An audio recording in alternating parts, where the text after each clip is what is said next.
Good afternoon, Rolling Hills Baptist Church. We're here with you again on Thursday, and this is our weekly time in the Word together, and we're so glad that you've joined in to watch.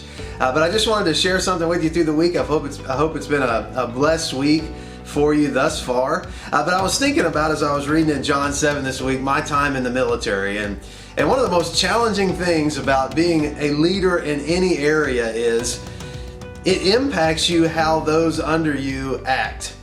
And so in other words, like sometimes I would find that I would get in trouble because the soldiers that were under me and under my leadership would not do the right thing. And it's really a bummer when that takes place, but what is often not realized is what they did represented me in a way. And so as a lieutenant, there were times that we had these missions that we had to get done, and if the soldiers did a great job, it made me look really good. But if the soldiers didn't do what they were supposed to do, it really didn't make me look that good at all. As a matter of fact, sometimes it meant that I was in trouble. And so I was reading in John 7 this week, and I saw something that Jesus said that I wanted to share with you because it was a great reminder for me. In John 7:18 it says, "He who speaks from himself seeks his own glory, but he who is seeking the glory of the one who sent him, he is true and there is no unrighteousness in him." But it was just a reminder to me that everything Jesus did, he did for the glory of God.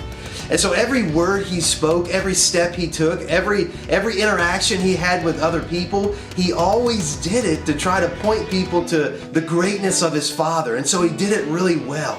1 Corinthians 10:31 says, "For whether we eat or drink or whatsoever we do all for the glory of the Lord." And as I read the words of our precious Savior, it was a great reminder to me, and hopefully to you as well, that everything we do, we need to point people to Jesus.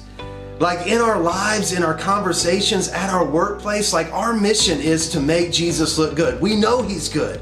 We know he's awesome. We know he's perfect.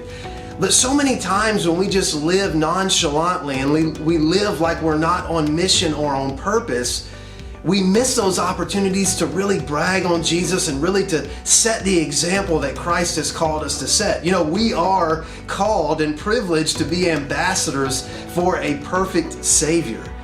And as we follow the example that our Savior set, everything he did, he showed the world, he shows us how great God is. So I wanted to challenge you with this word like it challenged me. Listen, we are called to show this world how great Jesus is, to be salt and light, to be the example of truth to the world around us. But to do that, we really have to, in everything we do, try to look like Jesus. In every word we speak, in every step we take, in every interaction with other people, let's make it a point to set the example of the greatness of our perfect Savior. What a privilege it is to be an ambassador for him. What a privilege it is to serve him and to know him. But the challenge that we have is to take advantage of these opportunities that God gives us every week to represent him. To follow the example that our Savior set. He always pointed to the Father. He always gave glory to him. So in our lives, throughout the rest of this week, throughout our lives, if we call ourselves a Christian, we need to show the world how great the Savior we serve is. And we do that by all the little things we do.